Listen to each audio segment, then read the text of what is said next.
Bismillahirrahmanirrahim. Assalamualaikum warahmatullahi wabarakatuh. Alhamdulillahi ala ihsani wa syukru lahu ala taufiqi wa amtinani wa asyhadu an la ilaha illallah wahdahu la syarika lahu ta'ziman li sya'ni wa asyhadu anna Muhammadan abduhu wa rasuluhu ila ridwani. Allahumma shalli alaihi wa ala alihi wa ashabi wa ikhwani. Hadirin dan hadirat yang dirahmati oleh Allah Subhanahu wa taala. Pada pertemuan yang lalu kita sudah membahas tentang akidah Asy'ariyah dan juga akidah Jahmiyah, Mu'tazilah, Kullabiyah dan Maturidiyah secara global, dan sudah kita perinci sedikit tentang akidah Asy'ariyah di mana mereka membagi sifat-sifat menjadi sifat-sifat nafsiyah, kemudian sifat salbiyah, kemudian sifat al-ma'ani dan sifat al-ma'nawiyah, ya. Tolong dilihat kembali ya Syarah Aqidah Wasithiyah di YouTube ya, yang bagian ke-8 agar kita bisa paham lebih dalam. Maka pada kesempatan kali ini kita akan membahas lebih dalam juga secara global ya tentang akidah Asy'ariyah, perbedaan akidah al-Asy'ariyah dengan akidah salaf. Maka pengajian kali ini saya kasih judul dengan kenyataan pahit akidah Asy'ariyah ya.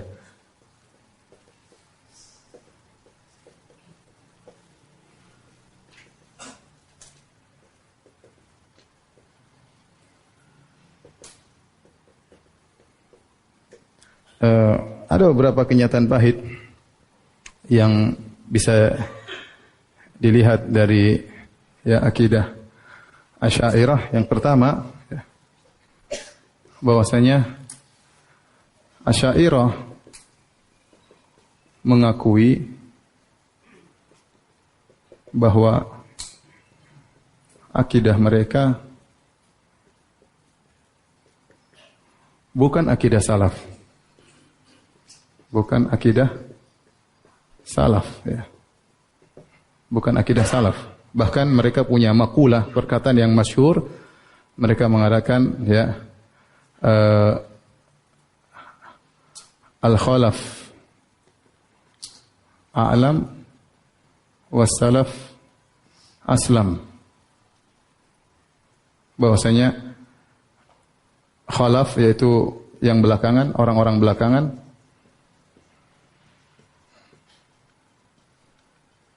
lebih ngerti meskipun salaf lebih selamat. Kenapa mereka mengatakan demikian? Karena mereka menyangka akidah salaf adalah akidah tafwid. Karena mereka menyangka ya akidah salaf ini adalah akidah apa? Tafwid. Sementara mereka khalaf apa? Mentakwil.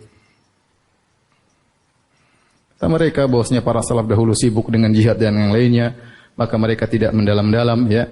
Kami para khalaf lebih ngerti tentang takwil apa? Ayat-ayat sifat. Adapun salaf dahulu mereka menyerahkan maknanya kepada Allah sehingga mereka melakukan apa? Tafwid. Yang benar salaf tidak tafwid ya. Sebagaimana kita jelaskan, dan insya Allah akan ada pembahasan khusus suatu hari tentang silsilah akidah salaf. Ya, saya kemarin baru dari Madinah saya beli buku tentang akidah salaf yang diriwayatkan dengan sanad ya, agar kita semakin yakin bahwasanya akidah ini bukan akidah bawaan Ibnu Taimiyah, apalagi bawaan Muhammad bin Abdul Wahhab, tetapi akidah yang kita perjuangkan ini adalah akidah yang berasal dari para salafus saleh ya.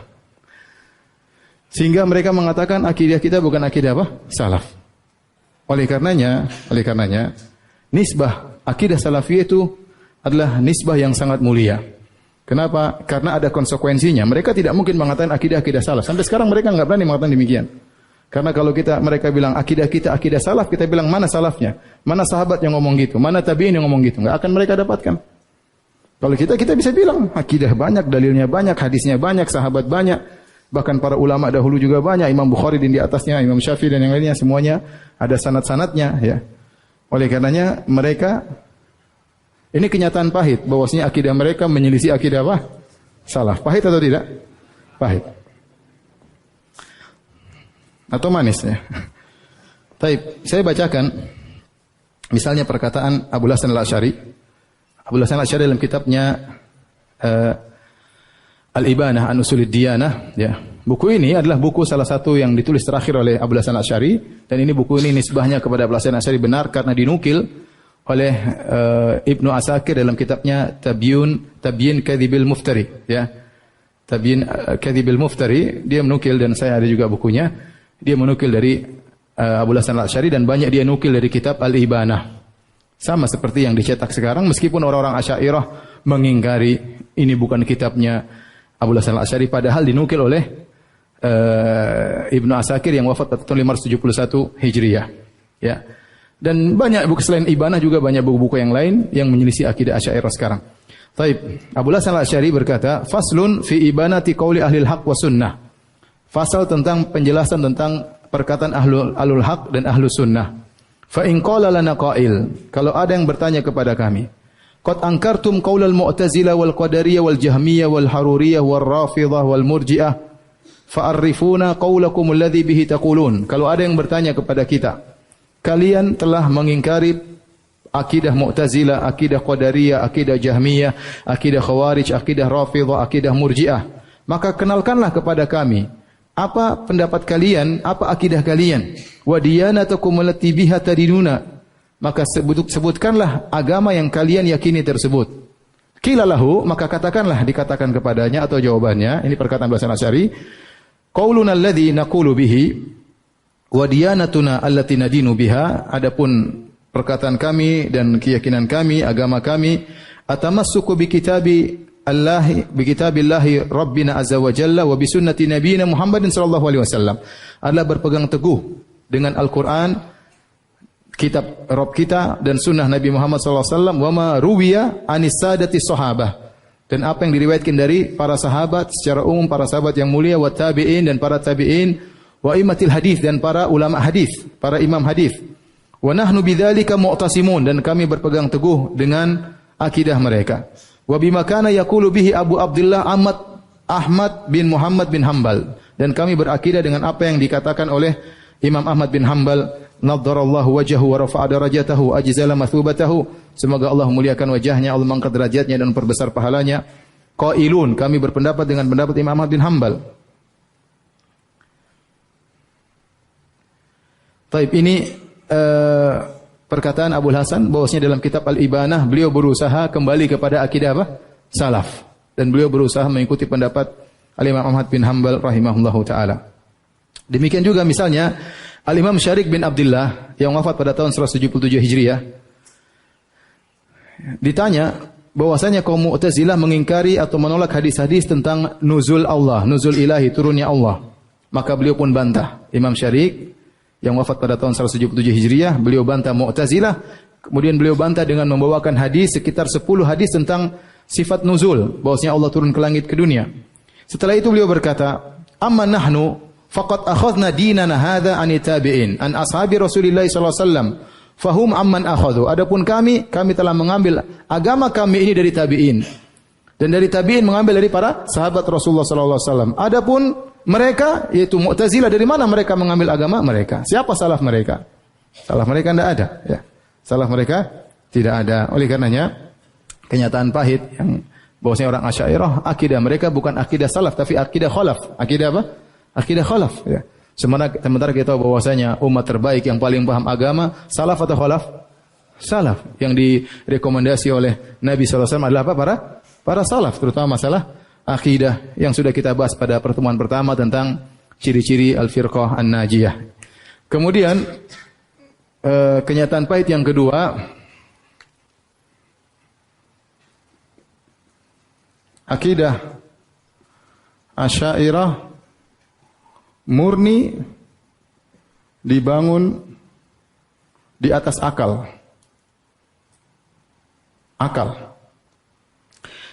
Adapun pendalilan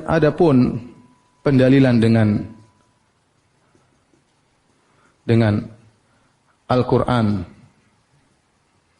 dan As-Sunnah, dan Sunnah hanya sekedar penguat aja.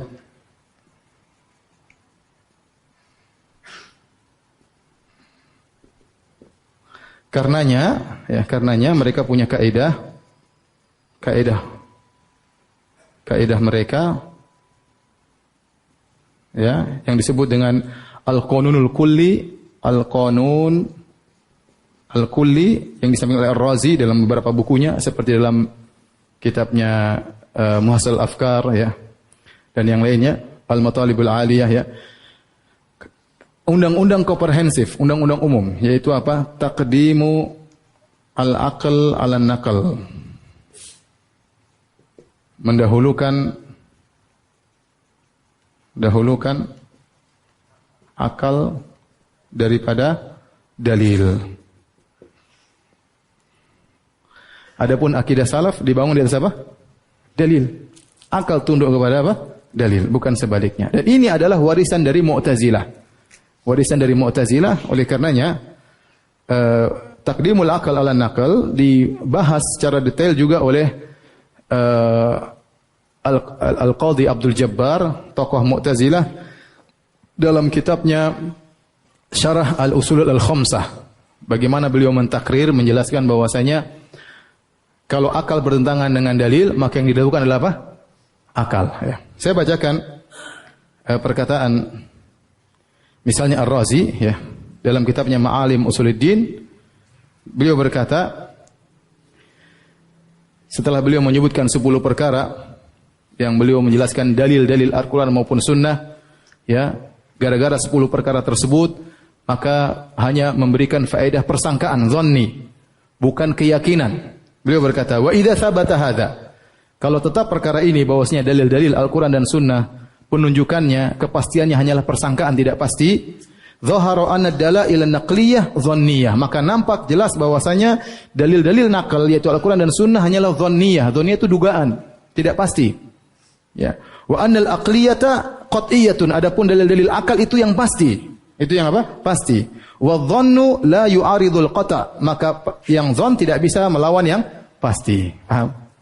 Jadi dalil Al-Quran dan Sunnah tidak boleh dilawan dengan apa? Akal. Karena akal itu sesuatu yang pasti. Di sini dia mendahulukan akal daripada dalil.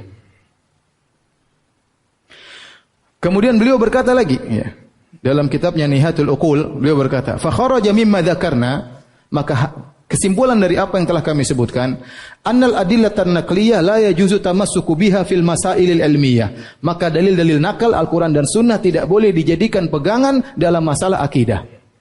Perhatikan. Dia bilang makanya dalil-dalil nakal yaitu Al-Quran dan Sunnah tidak boleh dijadikan tamassuk biha, tidak boleh dijadikan pegangan untuk masalah-masalah ilmiah, maksudnya masalah-masalah apa? Akidah.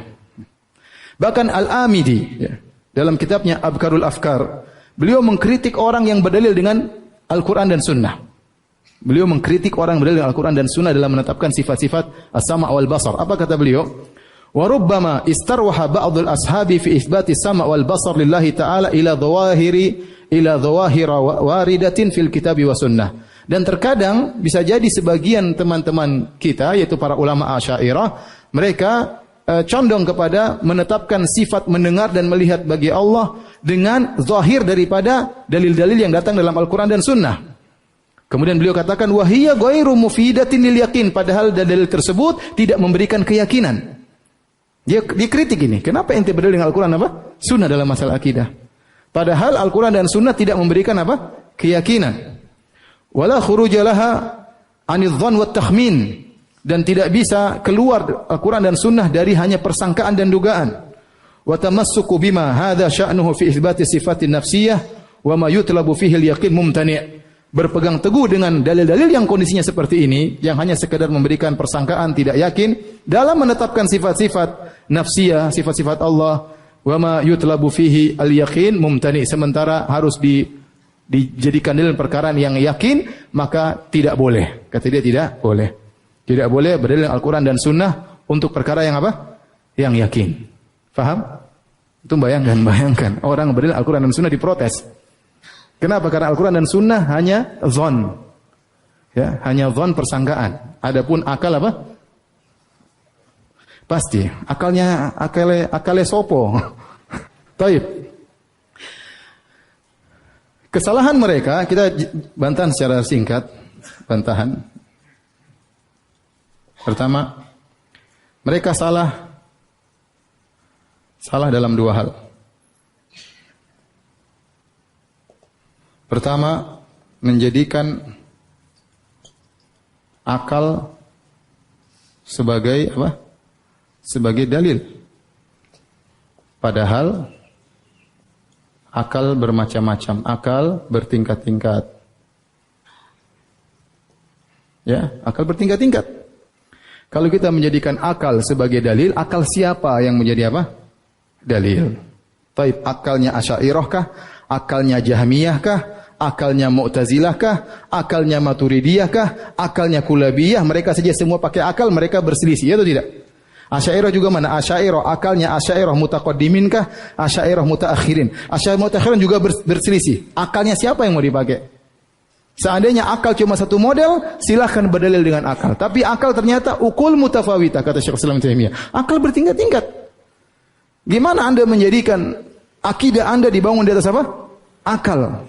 Akal yang penuh dengan kekurangan yang bertingkat-tingkat. Menurut Anda tidak masuk akal, menurut kita masuk akal. Contoh, Anda mengatakan Allah di atas arsy tidak masuk akal, menurut kita masuk akal. Apa susahnya? Ya. Yang jadi patokan akal apa? Akal ente. Paham? Siapa bilang akal ente lebih pandai daripada saya? Kita pernah coba IQ kita. Akal siapa?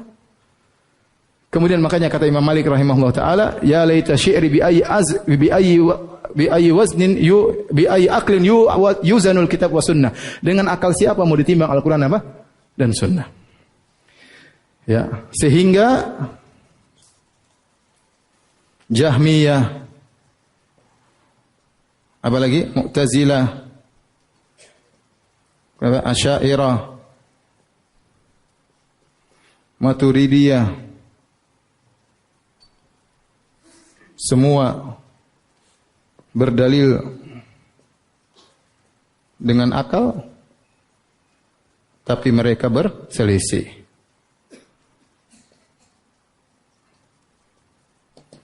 Yang kedua, mereka salah dalam menjadikan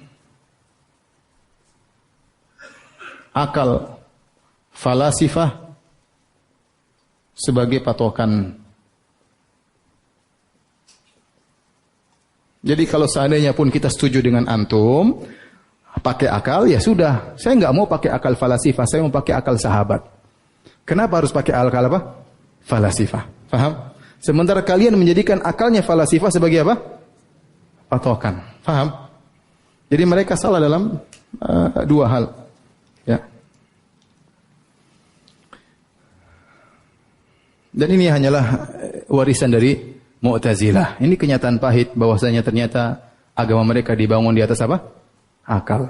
Bagaimana kita beragama dibangun di atas akal? Taib, saya akan sebutkan contoh praktek mereka dalam menetapkan sifat murni pakai akal, tidak pakai dalil. Sudah saya singgung pada pertemuan lalu. Ya. Ya, contoh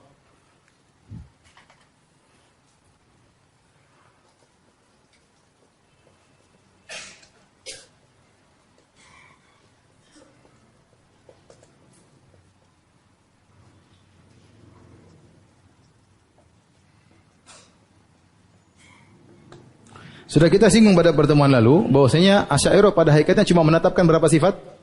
7. Hanya 7 saja, enggak ada yang lain. Yang sisanya hanya sekedar penjelasan. Hanya sekedar apa? Penjelasan. Yang dia tetapkan hanya 7 ditambah 1 sifat nafsiyah zat jadi 8. Tapi intinya sifat selain zat cuma apa? 7 yang disebut dengan sifatul ma'ani, sifat-sifat ma'ani. Mereka tidak usah pakai dalil, mereka tidak perlu pakai dalil, hanya pakai akal. Taib. Mereka mengatakan sebagaimana kita jelas kemarin bahwasanya lihat alam semesta yang begitu kokoh, yang begitu indah, maka menunjukkan ada pencipta yang sifatnya adalah apa? Memiliki qudrah, terus apa? Al-iradah, terus apa? Al-ilm, ya kan? Al-ilm. Dengan alam semesta maka menunjukkan pencipta ini punya apa? Kemampuan menciptakan. Kemudian ternyata alam tersebut luar biasa indahnya, rapi, maka itu menunjukkan penciptanya punya ilmu. Kalau enggak punya ilmu pasti ngawur ya. Pasti ngawur ciptaannya ya. Kemudian tatkala masing-masing manusia beda, hewan beda, gunung beda, berarti dia punya kehendak. Berarti pencipta tersebut punya kudrah, punya iradah, punya apa? Ilm. Tidak mungkin tiga perkara ini ada kecuali pada suatu yang memiliki sifat hayat, suatu yang hidup. Ya, nggak mungkin tiga ini berdiri sendiri. Dia pasti pada suatu yang bersifat apa? Hidup. Berarti adanya tiga sifat ini secara logika menunjukkan ada sifat apa? Hayat. Kemudian sifat hidup tidak mungkin ya sempurna kecuali ada as-sama, kemudian apa? Al-basar dan apa? Al-kalam. Semuanya hanya sekedar pakai apa? Logika. Taib. Ternyata ya sifat sama dan basar dan kalam yang mereka tetapkan tidak sama seperti ahlu sunnah wal jamaah. Ya, kelihatannya mereka menetapkan sama wal basar wal kalam sama seperti kita, namun pada hakikatnya ternyata tidak sama. Mau kita jelaskan enggak? Kita menetapkan sifat sama atau tidak? Basar lihat ya, berbicara ya, tapi ternyata mereka menetapkan tapi tidak sama. Yang pertama, kita tanya dulu. Apa dalil Anda menetapkan as-sama' wal basar wal kalam? Kalau kudrah, iradah, ilm jelas dengan melihat alam semesta. Tetapi kenapa yang hayat harus lazim mendengar, berbicara dan melihat? Kenapa? Apa akal Anda yang membuat bahwasanya sifat tersebut harus ada sama, basar dan kalam? Kata mereka, untuk menetapkan sifat ini cuma dua metode. Dua metode dalam menetapkan tiga sifat. Metode pertama namanya dalil ad-diddiyah atau at-taqabul. Yang kedua namanya dalil kamal. Al-kamal. Maksudnya ini dalil apa? Perlawanan. Dalil kesempurnaan. Bagaimana dalil mereka? Kata mereka, namanya Tuhan setelah memiliki kudrah, iradah, dan ilm dan hayat, maka Tuhan tersebut ya kalau tidak kita sifati dengan mendengar, berarti lawannya apa? Dia tuli dong. Nggak cocok, berarti dia harus mendengar. Kalau kita tidak sifati dengan dia melihat, maka dia apa? Buta, lawannya buta. Kalau kita tidak sifati dia berbicara, berarti dia bisu. Ini namanya dalil diddiyah. Kalau tidak begini maka begini, kalau tidak begini maka begini. Ini dalil disebutkan oleh misalnya Syekh Ristani dan yang lainnya, tapi dikritiki oleh Ar-Razi dan Al-Amidi. Ini dalil enggak benar katanya. Dalil enggak benar. Ar-Razi lebih cocok dengan dalil kamal. Ar-Razi, Al-Amidi mereka lebih cocok dengan dalil kamal. Kata mereka, Tuhan ya dibandingkan mendengar tidak mendengar tentu lebih sempurna yang apa? Ya mendengar. Berarti Tuhan hendaknya apa? Mendengar. Paham? Paham tidak? Kalau ada Tuhan melihat tidak melihat lebih sempurna yang apa? Melihat. Ini dalilnya Ar-Razi dan Al-Amidi. Al-Razi sendiri dia mengkritik ini dalil juga kurang pas. Kalau gitu kita orang bisa bantah kita. Nanti ada yang mengatakan bukankah yang berjalan lebih sempurna daripada tidak berjalan? Berarti Tuhan berjalan dong. Bukankah yang mencintai lebih sempurna daripada tidak mencintai? Berarti Tuhan apa? Mencintai. Padahal mereka, kita pakai dalil gini untuk menetapkan seluruh sifat. Mereka bingung ya. Mereka hanya batasi dalil kamal untuk tiga ini. Padahal kalau kita mengikuti dalil ini, kita bisa tetapkan banyak sifat. Coba saya tanya antum. Tuhan yang bisa mencintai lebih sempurna atau Tuhan yang tidak bisa mencintai? Mencintai. Ya, banyak. Tuhan yang bisa murka lebih sempurna atau Tuhan yang tidak bisa murka? Bisa murka, marah kepada orang yang salah. Dan banyak semua dalil kita bisa menggunakan dalil apa? Dalil kamal. Ini contoh. Intinya mereka tidak pakai Al-Quran dan Sunnah. 7 sifat ini. Semuanya pakai apa? Akal. Semuanya hanya pakai akal. Paham? Sehingga tadi saya sebutkan bagaimana Al-Amidi mengkritik orang yang menetapkan sama dan basar dengan apa? Al-Quran dan Sunnah. Sampai di sini masih paham? Masih. Alhamdulillah. Sekarang, sama dan basar dan kalam, menurut ahlu sunnah, sama dan basar al-kalam, menurut ahlu sunnah, terdiri atas dua sisi. Ya. Sama, wal basar, wal kalam, ditinjau dari dua sisi, yaitu qadimun nau dan hadithul ahad. Ini sering saya sampaikan, yaitu secara jenis sifatnya qadim. Tapi kapannya persatuannya, kapannya ya sesuatu yang baru. Contoh berbicara. Allah sejak azali sudah memiliki sifat berbicara. Tapi kapan Allah berbicara? Ya kalau ada objek Allah berbicara, Allah berbicara. Allah berbicara Nabi Musa. Kapan? Di zaman Nabi Musa baru Allah berbicara. Allah berbicara dengan Al-Quran. Kapan? Di zaman Nabi Muhammad baru Allah berbicara. Allah panggil di Isra Mi'raj. Kemudian Allah menyuruh dia Rasulullah SAW untuk sholat 50 waktu sehari semalam. Kemudian berkurang sampai 5 waktu. Itu bicaranya kapan terjadi? Waktu Nabi Muhammad Isra Mi'raj atau sejak azali? Sejak Isra Mi'raj. Sejak azali belum ada. Tapi Allah sudah bisa berbicara sejak zaman apa? Azali. Dan itulah akidah sederhana Ahlussunnah wal Jamaah. Bahwasanya Allah memiliki sifat kalam yang sempurna. Sempurna itu apa? Allah mampu berbicara kapan saja. Kemudian dengan topik apa saja. Kepada siapa saja Allah berbicara. Terserah Allah. Itu namanya orang ahli berbicara. Sementara Asy'ariyah mereka punya kaidah dalil a'rad. Masih ingat dalil a'rad? Tidak boleh ada sesuatu yang baru. Pokoknya ada sesuatu yang baru-baru enggak boleh. Kalau gitu apa? Firman Allah qadim. Bicaranya Allah adalah kalamun nafsi, tidak pernah berubah. Jamid statis tidak pernah berubah begitu-begitu saja. Tidak pernah berubah. Terus Al-Qur'an, Taurat, Injil itu apa? Itu terjemahan doang. Terjemahan. Kalau diterjemahkan ini kalamun nafsi dengan bahasa Arab jadi Al-Quran. Diterjemahkan dalam bahasa Ibrani jadi apa? Taurat. Diterjemahkan dalam bahasa Syrianiyah jadi apa? Injil. Jadi terus terjemahan ini bahasa apa? Al-Quran mungkin bahasa Jibril, mungkin bahasa Muhammad. Mereka khilaf. Al-Quran ini bukan bahasa Allah. Allah tidak punya bahasa. Tidak ada hurufnya, tidak ada ujung, tidak ada pangkalnya, tidak alif lam mim, tidak ada. Tidak ada hurufnya, tidak ada suaranya. Hanya sekedar kalamun nafsi, sesuatu yang terpendam di jiwa.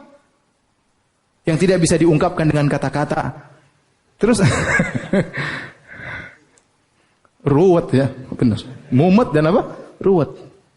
Karena kalau mereka bilang Allah bilang alif lam mim, itu syirik. Berarti Allah ada alif lam mim, ada kasrah, ada banyak, ada yang baru. Ini Allah tidak boleh. Semua yang ada yang baru dalam Allah menunjukkan Allah makhluk. Berarti enggak boleh. Sehingga mereka bikin aturan Tuhan tidak boleh ada sesuatu yang baru-baru dalam Tuhan. Sehingga semua sifat kalam diartikan kepada apa? Azali. Sehingga mereka menafsirkan dengan kalamun nafsi. Nanti akan kita bahas secara khusus. Saya ingin hanya menjelaskan secara global. Paham sampai di sini? Ahlussunnah gampang. Ya Allah bicara, tinggal bicara saja. Apa susahnya? Tetapi sifat pembicaraan Allah bukan suatu yang baru. Allah sejak azali sudah bisa bicara. Kita katakan Allah itu kurang kalau Allah dahulunya tidak bisa bicara, terus bisa bicara. Itu baru nggak benar. Kita bilang Allah sejak azali bisa apa? Berbicara. Adapun kapan berbicara ya terserah Allah. Faham? Taib. Sama. As-sama wal basar demikian juga. Mereka sekarang bahas sama wal basar. Mendengar dan melihat. Kita Ahlussunnah wal Jamaah sama. Sama wal basar. Allah sejak awal azali Allah sudah bisa melihat. Allah bisa apa? Mendengar. Tetapi Allah melihat, Allah mendengar berdasarkan kejadian. Ada yang dilihat, Allah lihat. Ada yang suara, Allah dengar. Paham? Kapan ada suara, Allah dengar suara sebelumnya, Allah dengar suara setelahnya, Allah melihat kejadian sekarang, Allah melihat kejadian yang telah terjadi. Jadi penglihatan Allah dan pendengaran Allah berkaitan dengan makhluk yang sedang berjalan di alam semesta. Apa yang terjadi Allah lihat dan apa yang terdengar Allah apa? Dengar. Sekarang saya ngomong ini, Allah sedang mendengar atau tidak? Selesai. Kalau Asy'ariyah nggak bisa. Kalau Allah sedang mendengar sekarang berarti sesuatu yang baru. Dulu Allah belum dengar perkataan saya. Berarti kalau Allah dengar sekarang, syirik. Paham? Ruwet atau tidak? Tayyib. Hapus dulu, saya mau jelaskan sebelah sini. Tolong dihapus. Yang sebelah situ aja. Tunggu sebentar. Dia mau pada ini. Para penuntut ilmu yang rajin-rajin ya, nyatatnya pakai HP.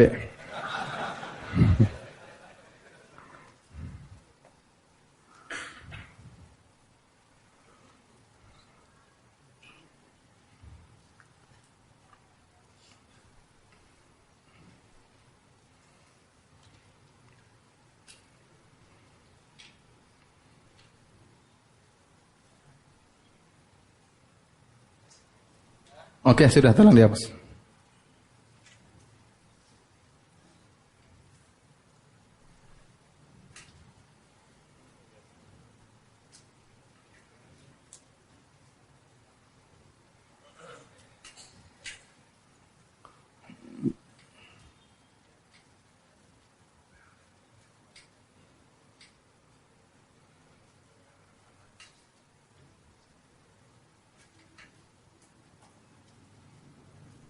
Yang sini enggak usah. Yang sini enggak usah.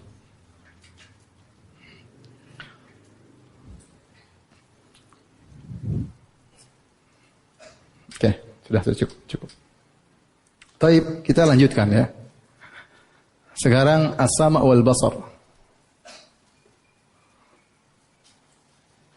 Terus makna sama' wal basar apa kalau tidak berkaitan dengan yang terjadi sekarang?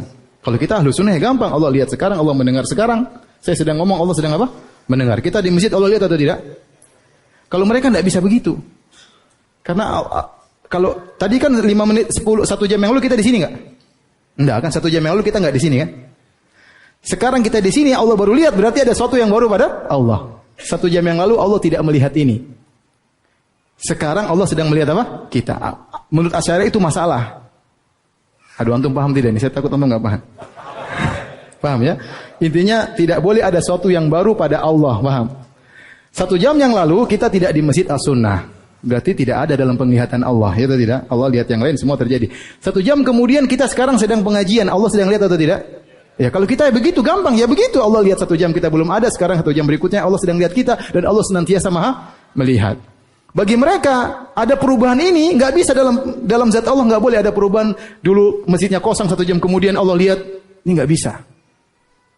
Sehingga mereka tidak ada banyak yang bengong. Nanti yang paham jelaskan kepada yang tidak paham. Sehingga mereka khilaf. Apa maknanya as-sama' wal basar, mendengar dan melihat? Ya. Sehingga ada 2 pendapat. Ada yang mengatakan mendengar dan melihat sama dengan ilmu. Melihat artinya al-ilm bil masmu'at, itu mengetahui perkara-perkara yang didengar. Kemudian adapun perkara-perkara yang dilihat, ini salah.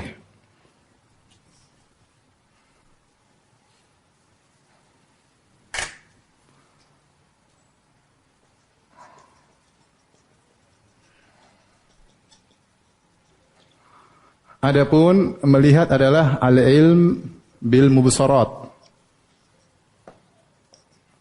mengetahui perkara-perkara yang dilihat. Khilaf di antara mereka. Sebenarnya mereka mengatakan tidak bisa. Masa kita bilang sama wal basar sama dengan ilmu? Ilmu yang lebih khusus. Kalau ilmu umum, ilmu tentang yang terdengar namanya sama, mendengar. Ilmu tentang yang dilihat namanya apa? Melihat, ya, basar. Sebagian mereka enggak setuju. Masa sama wal basar sama dengan ilmu? Enggak, sama dan basar bukan ilmu. Sama wal basar artinya ziyadah al-inkishaf. Inkishaf fil ilm, yaitu tambahan kejelasan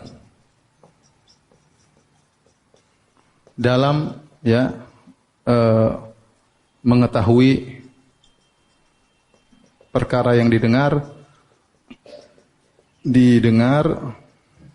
dan perkara yang dilihat.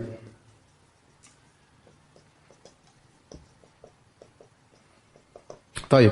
Intinya, pendapat yang kedua ini juga tidak ada bedanya yang pertama. Karena ini juga ziyadatul inkishaf. Dia ingin membedakan ilmu dengan sama dan basar.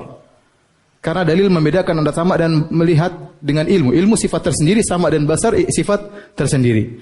Nah, kalau ternyata sama dan basar disifatkan dengan ilmu, ngapain kita tambah ini? Paham? Ini dicoret aja kalau begitu. Gak ada faedahnya karena kembali kepada apa? Ilmu. Paham? Seakan-akan sama dan basar ilmu khusus. Kalau ilmu umum mencakup segalanya, sama ilmu tentang pendengaran. Basar ilmu tentang yang dilihat. Sehingga sebagian mereka kalau gitu jangan, kita bikin definisi sendiri, yaitu tambahan ilmu. Apa bedanya juga? Gak ada bedanya, paham? Baik. Bagaimana bantahannya? Bantahannya banyak. Semua ini kenapa? Semua ini supaya jangan kita bilang, jangan sampai penglihatan Allah berkaitan dengan sesuatu yang berubah-ubah. Kan pemandangan ini berubah-ubah kan? 1 jam lalu kita nggak sini, sekarang sini, sebentar lagi kita buyar. Kalau berbuat Allah bersifat Allah berkaitan itu berarti ini Allah makhluk karena semua yang baru ditempati oleh sesuatu yang baru berarti dia sesuatu yang baru juga. Kaidah mereka dalil a'rad. Semua yang ditempati oleh sesuatu yang baru maka dia baru juga. Berarti Allah apa? Makhluk. Paham atau tidak? Paham ya? Jangan sok paham ya. Taib. Mereka ingin lari dari situ maka mereka terpaksa menafsirkan dengan ilmu. Bantahannya mudah. Allah Subhanahu wa taala dalam Al-Qur'an mengatakan wa huwas samiul alim. Bantahan.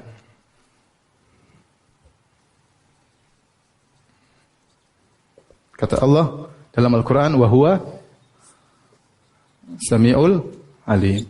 Beda sami' dengan alim beda atau tidak? Beda. Mendengar beda dengan apa? Mengetahui. Kemudian dalam hadis riwayat Abu Dawud, hadis Abu Hurairah, hadis riwayat Abu Dawud, kata Nabi SAW, hadis ini sanadnya disahihkan oleh Ibnu Hajar dalam Fathul Bari dan dia mengatakan sanaduhu qawi ala syarti Muslim. Sanadnya kuat berdasarkan kriteria sahih Muslim. Hadisnya bagaimana? Hadisnya begini. Abu Hurairah, Nabi baca firman Allah, "Innallaha ya'murukum an tu'addul amanati ila ahliha wa idza hakamtum bainan nasi an tahkumu bil 'adl. Innallaha ni'ma ya'idukum bih innallaha kana samian basira." Kata Allah, kata Nabi baca firman Allah surat An-Nisa, sungguhnya Allah memerintahkan kalian untuk menunaikan amanah, dikembalikan kepada pemiliknya. Kalau kalian berhukum, maka hukumlah dengan adil. Sungguhnya ini sebaik-baik peringatan nasihat kepada kalian. Innallaha kana samian basira, di akhirat kata Allah sungguhnya, kata Nabi, kata Allah dalam Al-Qur'an, sungguhnya Allah samian basira, maha mendengar lagi maha melihat. Kata Abu Hurairah, "Fara'aitu Rasulullah sallallahu alaihi wasallam yadha'u ibhamahu ila udhunihi wallati taliha ila ainihi." Aku mendengar Nabi waktu baca ayat itu, aku melihat Nabi meletakkan jempolnya di telinganya dan jari telunjuknya di matanya. Waktu Nabi mengatakan, sungguhnya Allah maha mendengar lagi maha melihat. Subhanallah. Nabi mengisyaratkan kepada telinga dan apa? Mata. Itu yang Nabi lakukan. Nabi mengatakan, sungguhnya Allah maha mendengar lagi maha melihat. Nabi tunjukkan telinga dan apa? Mata. Hadis ini sahih. Seandainya mendengar dan melihat maknanya ilmu, tentu Nabi mengatakan, sungguhnya Allah maha mendengar lagi maha melihat. Faham? Karena ilmu tempatnya di mana? Di hati. Faham? Tapi Nabi mengatakan mendengar dan melihat berarti memang Allah melihat dan mendengar dan bukan sifat ilmu. Beda. Bantahan ketiga. Semua orang bisa membedakan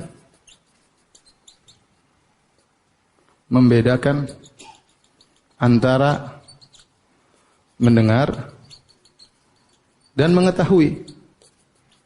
Demikian juga melihat dan mengetahui. Contoh. Ada orang tuli, dia melihat seseorang sedang berbicara.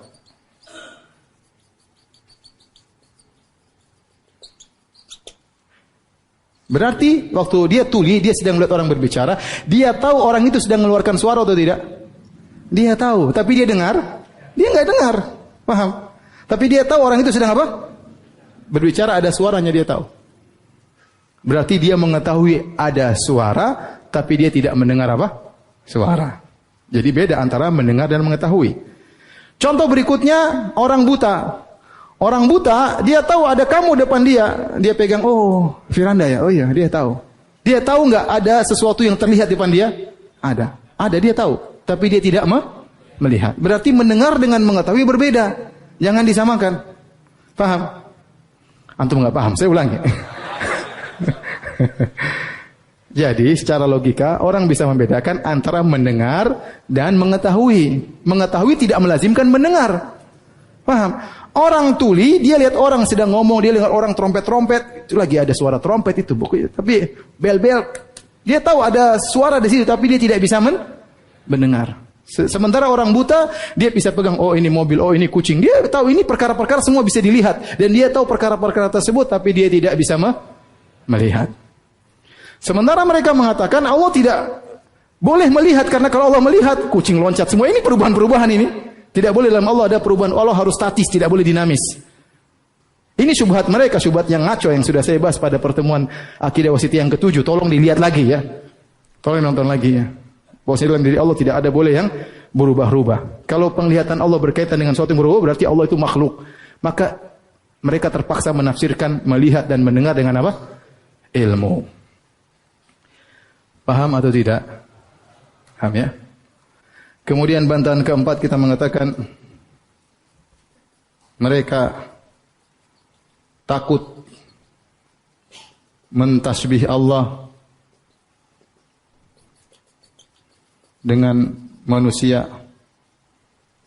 yang melihat dan mendengar,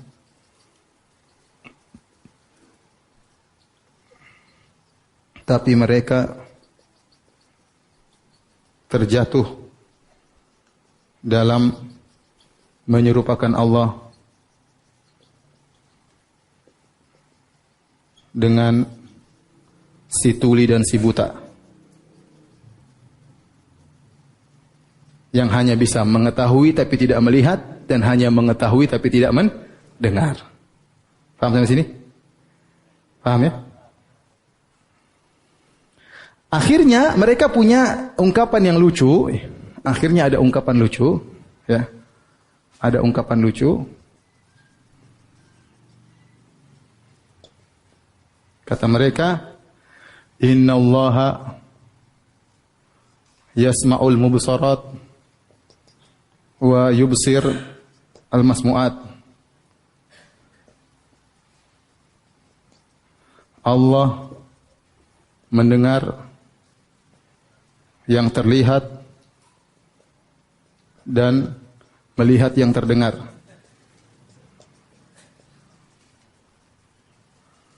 Ya, mereka punya ungkapan demikian. Allah melihat yang terdengar dan Allah mendengar yang terlihat. Kenapa mereka bisa ungkapkan demikian? Karena menurut mereka mendengar dan melihat sama dengan ilmu. Faham? Aneh atau tidak? Masuk akal ya rumah. Sungguhnya Allah Maha mendengar apa yang terlihat. Ustaz, sebentar Ustaz. Kalau orang awam dengar sebenarnya, misalnya saya ceramah, sungguhnya Allah Maha melihat suara-suara. Kira-kira gimana? Ustaz, tunggu dulu Ustaz, coba bahasnya diperbaiki. Sungguhnya Allah Maha mendengar pemandangan yang indah. Kira-kira gimana? Tapi begitulah.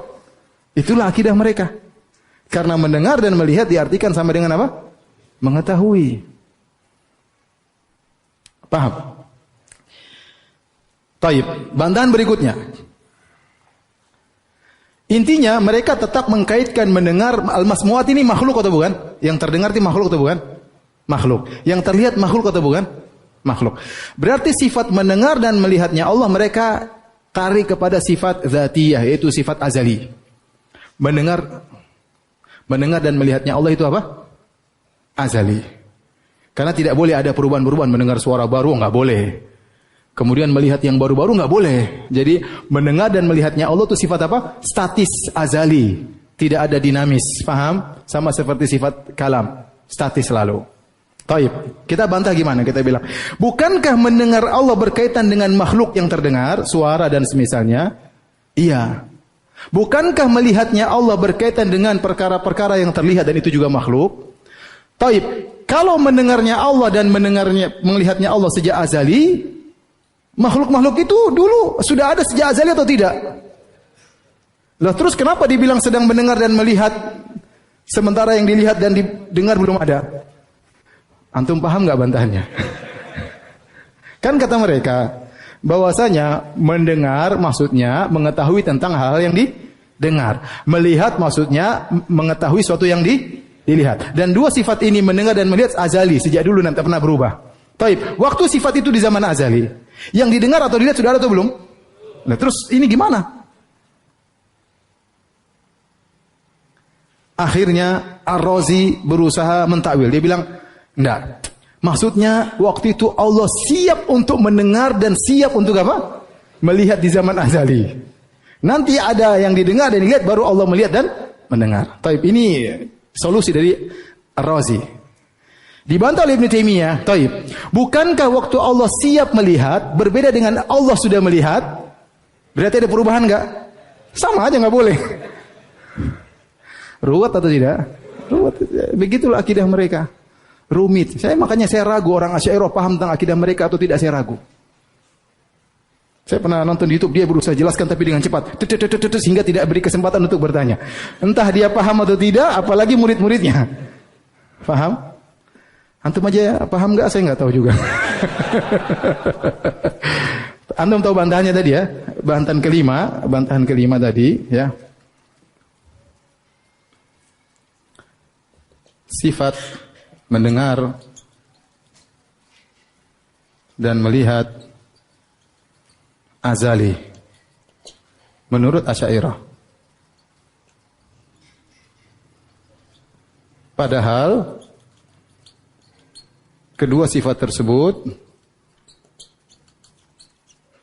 berkaitan dengan makhluk yang terdengar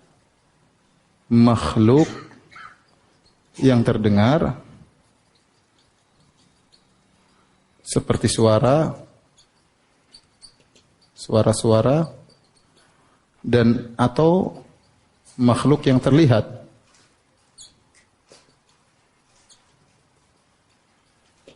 Maka melazimkan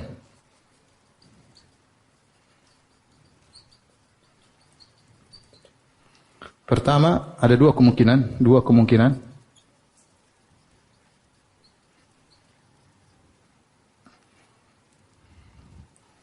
Pertama, kedua sifat azali tersebut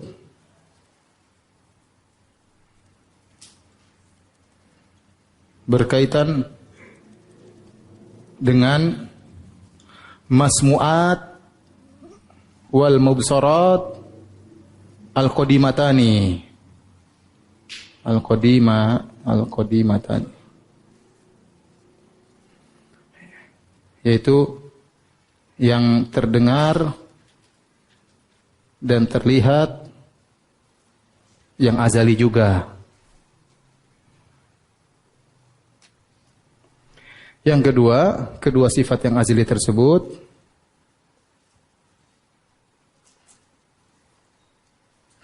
berkaitan dengan sesuatu yang tidak ada.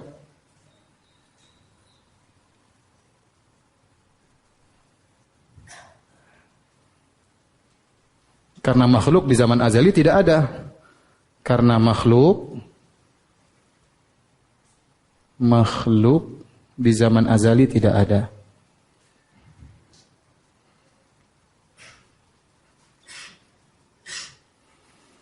Paham? Saya ulangi, mereka menafsirkan bahwasanya mendengar dan melihat itu hanya sifat apa? Ilmu. Dan ilmu tersebut apa? Azali. Paham?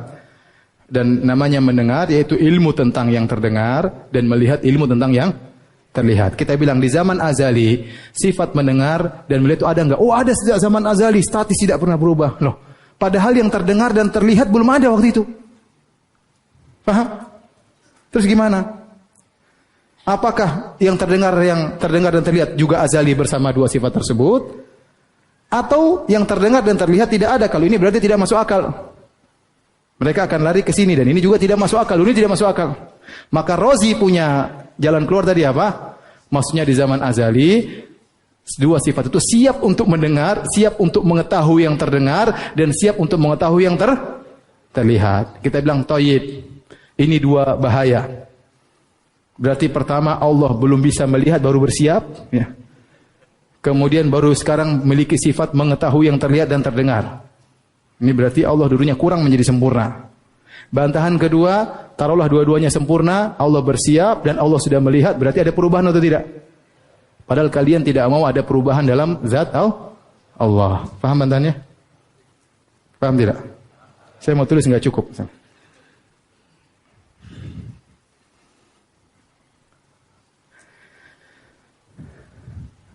Allahu Akbar.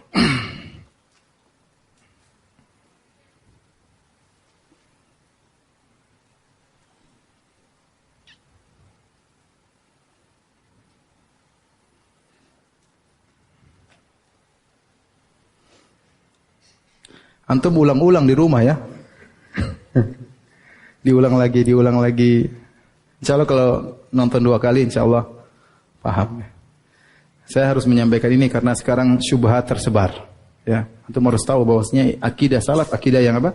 Yang benar. Jangan terpedaya dengan perkara yang mereka mengatakan masuk akal. Kita akan bantah justru akidah mereka tidak masuk akal. Paham? Mereka berdalil dengan akal, justru akidah mereka tidak masuk akal. Baik, adapun Ahlus Sunnah wal Jamaah, maka Allah Maha mendengar kapan saja, Allah Maha melihat kapan saja.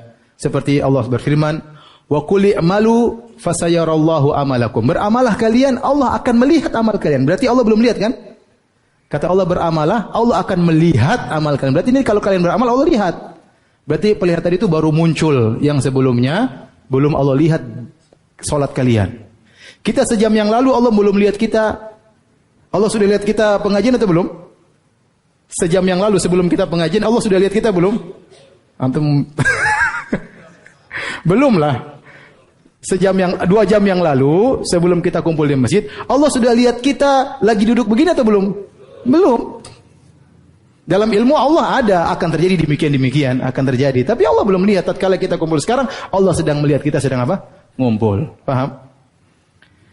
Contohnya lagi kata Allah Subhanahu wa taala tentang mendengar. Kata Allah dalam surat Al-Mujadalah, "Qad sami'a Allahu qaulal lati tujadiluka fi zawjiha wa tashtaki ila Allah wallahu yasma'u tahawurakuma." Kata Allah Subhanahu wa taala, sungguh Allah telah mendengar ya perkataan sang wanita yang mengeluhkan kepada engkau tentang suaminya. Kapan Allah mendengar? Waktu wanita itu ngomong sama Nabi. Bukan Allah dengar tatkala apa? Tatkala azali. Allah turunkan ayat itu setelah itu wanita mengadu kepada Nabi. Baru Allah mengatakan Allah telah mendengar. Paham? Sebelumnya zaman azali belum ada yang didengar. Wanita ini belum diciptakan waktu itu. Kemudian kata Allah, "Wallahu yasma'u tahawurakum." Allah sedang mendengar pembicaraan kalian. Yasma'u fi'il mudhari', sedang, bukan azali. Ya akhi, akidah Ahlussunnah gampang. Sekarang Allah sedang dengar kita ngomong tidak? Kalau Asy'ariyah enggak bisa. Paham selesai. Yang masuk akal yang mana? Yang ini apa Asy'ariyah? Allah sedang lihat kita tuh. Sekarang seorang sedang lihat kita atau tidak? Nah, Asy'ariyah enggak bisa. Kalau Allah lihat kita sekarang berarti ada sesuatu yang baru dalam zat Allah, berarti syirik. Aduh repot. Berarti menganggap Allah sebagai seperti makhluk. Sudahlah, saya khawatir antum hang sampai di sini aja. Kita masih pada poin keberapa? Kedua ya. Kenyataan pahit akidah apa? Asy'ariyah. Nanti kita lanjutkan lagi insyaallah Jumat depan di waktu yang sama insyaallah taala karena waktu sudah masuk azan. Silakan azan.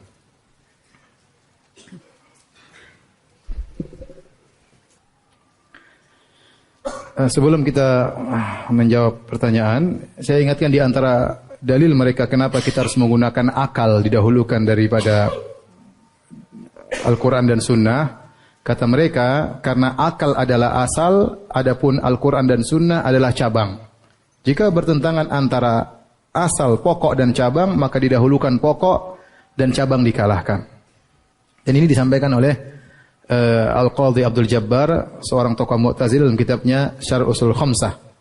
Jadi kata mereka, kenapa kita bisa beriman adanya Tuhan? Kita bisa meyakini adanya Tuhan karena akal kita yang menuntun kita sehingga kita tahu adanya apa? Tuhan. Paham? Kenapa kita percaya sama Tuhan? Karena kita tidak percaya kepada Tuhan kecuali karena akal yang menunjukkan kita akan adanya Tuhan.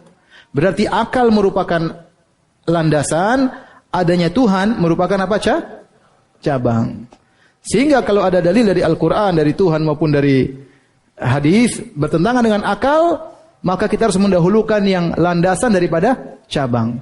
Karena kalau kita mendahulukan cabang daripada akal, daripada landasan, berarti sejak awal pendalilan kita tidak sah. Muhammad ya. Saya ulangi ya. Ini kata Al-Qadhi Abdul Jabbar Al-Mu'tazili dalam kitab Syarh Ushul Khamsah. Kenapa kita mendahulukan akal daripada dalil? Razi punya cara tadi lain. Kalau Razi dia mengatakan karena dalil Al-Quran dan Sunnah itu zon, hanya persangkaan. Karena kita nggak tahu bagaimana asbabun nuzulnya, kemudian bahasa itu masih banyak kemungkinan dan berbagai macam dia sebutkan 10 dalil, berarti Al-Quran dan Sunnah hanyalah persangkaan. Adapun akal ada suatu kepastian. Jika persangkaan berlawanan dengan kepastian, maka didahulukan yang apa? Yang pasti. Itu tadi dalilnya Razi. Adapun Mu'tazilah dia punya cara pendalilan yang lain. Dan ini juga diikuti oleh sebagian Asy'ariyah. Bahwasanya kita mengetahui Tuhan karena akal kita. Paham? Maka akal kita yang merupakan asal. Adapun adanya Tuhan merupakan apa? Cabang. Sehingga kalau bertentangan antara cabang dan asal, maka didahulukan yang apa? Yang asal. Karena kalau kita mendahulukan cabang daripada asal, berarti kita telah mencela asal. Mencela akal. Kalau kita sudah mencela akal, berarti penunjukan akal terhadap Tuhan bermasalah. Bantahannya gimana? Bantahannya banyak. Di antaranya bantahan disampaikan oleh Ibn Taimiyah dalam Darut Ta'arudul Aql wa Naql dan juga Ibnu Qayyim dalam Sawa'iqul Mursalah. Beliau berkata, kita menganalogikan seperti antara gampangannya tukang becak sama dokter. Misalnya saya sakit, kemudian saya dengar ada dokter yang bagus ya, atau saya sedang mencari dokter. Kemudian saya pergi, saya ketemu dengan tukang becak, saya bilang, "Mas, bisa tahu dokter yang bagus?" "Oh, ada dokter yang bagus, terkenal itu, banyak orang-orang sembuh gara-gara dengan sebab obatnya. Bisa anterin saya enggak?" "Ah, mari saya anterin." Tukang becak itu antar saya ke dokter tadi. Setelah itu saya bilang, "Makasih Mas, tunggu ya Mas ya, nanti saya pulang lagi sama Mas ya." Saya masuk ke dokter, saya ketemu dokter, saya sampaikan penyakit saya, kemudian dokter kasih resep. Resepnya beli obat gini-gini, makannya segini-segini, minumnya 2 kali sehari setelah makan atau sebelum makan. Kemudian setelah saya dari dokter, saya bawa resep. Tukang becak tanya, "Firanda, apa resepnya?" "Ini resepnya." "Enggak benar ini resepnya." Ke tukang becak. "Loh, kok enggak benar?" "Iya, enggak benar, kamu jangan percaya."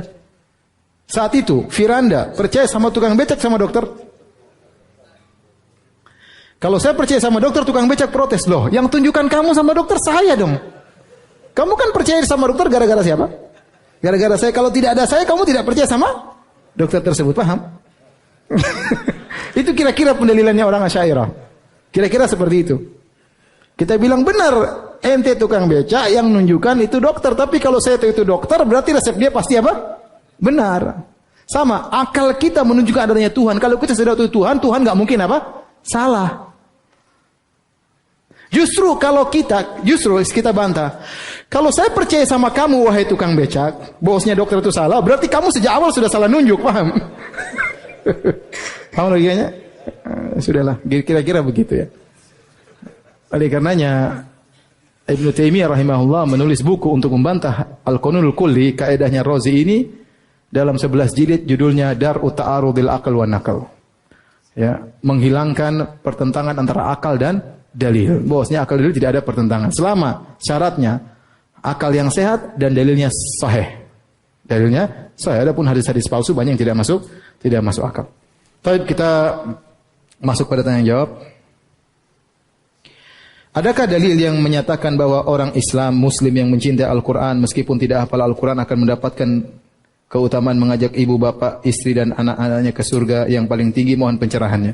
Tentunya menghafal Quran 30 juz itu suatu yang mulia dan terlalu banyak dalil menunjukkan akan hal tersebut, tapi tidak wajib. Tidak wajib. Oleh katanya para sahabat juga mereka hafalannya bertingkat-tingkat. Tidak semuanya hafal Quran, tidak semuanya qari'ul Quran. Sehingga dalam suatu hadis seperti hadis Amr bin Salamah, waktu Nabi suruh jadi imam, dia paling masih kecil dan dia jadi imam karena dia hafalan yang paling banyak. Sahabat yang lain tidak banyak. Sehingga waktu itu sarungnya pendek. Waktu dia ruku kelihatan siang terlihat ya. Sehingga ibu-ibu protes. Ya, kata mereka kepada para jamaah bapak-bapak, tolong bilang tukang baca Quran kalian jangan sampai kelihatan anunya ya. Ya. Ini menunjukkan ternyata ada sebagian sahabat yang masih kecil hafal lebih banyak daripada yang apa? Yang dewasa ya. Kemudian juga seperti dalam waktu perang Uhud, Nabi menggali lubang, kemudian satu liang lahat, 2 orang, 3 orang, Nabi SAW bertanya, ayyuhuma aktsaru hifdzan li kitabillah. Siapa di antaranya yang paling banyak hafalan Qur'annya? Tatkala si fulan qaddimuhu fil lahat. Kata Nabi, masukkan dia pertama kali dalam liang lahat. Berarti tidak semua sahabat hafal Quran. Dikarenanya menghafal Quran 30 juz tidak wajib. Yang bisa hafal alhamdulillah, tidak hafal juga tidak wajib bagi seorang. Yang penting seorang berusaha menghafal Al-Quran, berusaha menghafal semampunya, kemudian mengamalkan isi daripada Al-Quran. Apakah kalau dia tidak hafal Quran dia bisa membawa orang tuanya ke surga yang tinggi? Mungkin karena Allah berfirman dalam Al-Quran dalam surat At-Tur, walladzina amanu wattaba'athum dzurriyyatuhum biimanin alhaqna bihim dzurriyyatahum wama alatnahum min amalihim min syai'. Dan orang-orang yang beriman, kata Allah. Allah tidak mensyaratkan hafal Quran enggak hafal Quran. Allah hanya mengatakan dan orang-orang yang beriman. Kemudian diikuti oleh keturunan mereka yang juga beriman, alhaqna bihim dzurriyyatahum, maka anak-anak mereka akan diangkat sejajar dengan mereka di surga. Kata para ulama maksudnya apa? Dengan keberkahan orang tua, kalau ada anak mereka beriman, meskipun keimanan mereka tidak setara dengan orang tua, bisa diangkat derajatnya bersama dengan orang tua dalam satu derajat surga, dalam satu derajat surga. Kata Allah, "Wa ma alatnahum min amalihim min syai'." Untuk mengangkat anak-anak kepada derajat orang tua tidak perlu mengurangi derajat orang tua. Kalau kita pakai logika harusnya, misalnya orang tua derajat 10, anak derajat 2. Untuk pindah ke derajat 5, orang tua turun. Pahalanya kasihkan anak-anak supaya anak-anak juga naik sehingga ketemu di derajat nomor 6 misalnya. Tapi kenyataannya tidak demikian. Kata Allah, "Wa ma alatnahum min amalihim min syai'." Kami tidak mengurangi derajat orang tua sama sekali. Anak yang di derajat 2 dinaikkan ke derajat 10 bersama orang tua. Nah, kata para ahli tafsir bahwasanya makna dzurriyyah bisa jadi keturunan, bisa jadi orang tua. Jadi dzurriyyah itu bisa artinya anak-anak, bisa jadi orang tua. Seperti firman Allah dalam surat Yasin ya. Wa ayatul lahum anna hamalnahum amma hamalna dzurriyyatahum fil fulkil mashhul. Di antara tanda-tanda kebesaran kami mengangkut dzurriyyatahum, maksudnya nenek moyang mereka, yaitu Nabi Nuh alaihissalam. Di atas kapal ya. Berarti dzurriyyah bisa artinya juga apa? Orang tua. Berarti bisa jadi anak-anak di tingkat 10, orang tua di tingkat 2, dengan karunia Allah, pemuliaan terhadap anak-anak ini akhirnya orang tua terangkat ke level 10 juga. Paham? Jadi antum, ya maksud saya, aset paling besar adalah anak-anak. Antum harus serius mendidik anak-anak antum ya. Semaksimal mungkin anak-anak berusaha menjadi orang-orang yang saleh. Harus lebih baik daripada kita. Kita sudah terlanjur qadarullah ya. kita dulu zaman tidak seperti zaman sekarang. Dulu nggak ada pengajian, sekarang alhamdulillah sarana untuk belajar banyak, pondok juga banyak. Tinggal kita motivasi dengan cara yang bijak dalam didik anak-anak. Jangan juga maksa mereka berlebihan sehingga di luar daripada kemampuan mereka.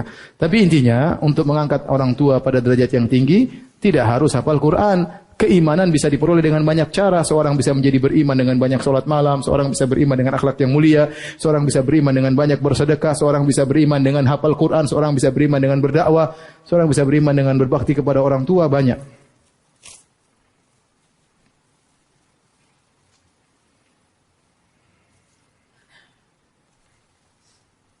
Ustadz, apakah masih ada Asy'ariyah sejati di Indonesia yang berkembang? Karena sepertinya kebanyakan hanya ikut-ikutan. Wallahu alam, saya nggak tahu ya. Tapi memang akidah Asy'ariyah itu ruwet dan rumit ya. Ruwet dan rumit ya. Apakah ustadz-ustadznya paham? Wallahu alam bisawab. Terus apakah diajarkan kepada murid-muridnya dengan gamblang? Wallahu alam bisawab. Kita juga nggak tahu ya. Tapi kita Ahlus Sunnah, kita harus menjaga akidah salaf. Kita harus tahu akidah yang benar. Kita harus membantah syubhat-syubhat ya. Semampu kita. Yang ikut alhamdulillah, enggak ada itu urusan Allah Subhanahu wa taala. Tugas kita hanya menyampaikan akidah salaf harus dijaga. Ya, mau dijaga oleh kita atau yang lainnya, Allah akan kirimkan para penjaga-penjaga yang akan menjaga akidah salaf. Ustaz, saya pernah dengar, apa benar salafnya mereka Jahm bin Safwan? Iya, Jahm bin Safwan adalah orang sesat ya. Orang sesat. Ya, benar bahwasanya yang menolak sifat-sifat Allah itu Jahm bin Safwan. Yang mengikuti Jahm bin Safwan berarti salafnya Jahm bin Safwan, bukan sahabat dan para tabi'in. Tapi demikian saja, insyaallah kita lanjutkan pada Jumat depan biidznillah taala. Tolong sebelum hari Jumat datang nonton lagi ya. Seri 8 dan seri 9 mudah-mudahan segera di-upload agar kita fresh, kita bisa mengikuti pelajaran berikutnya ya. Demikian, wabillahi taufiq wal hidayah. Assalamualaikum warahmatullahi wabarakatuh. Subhanakallah bihamdika, wa bihamdika.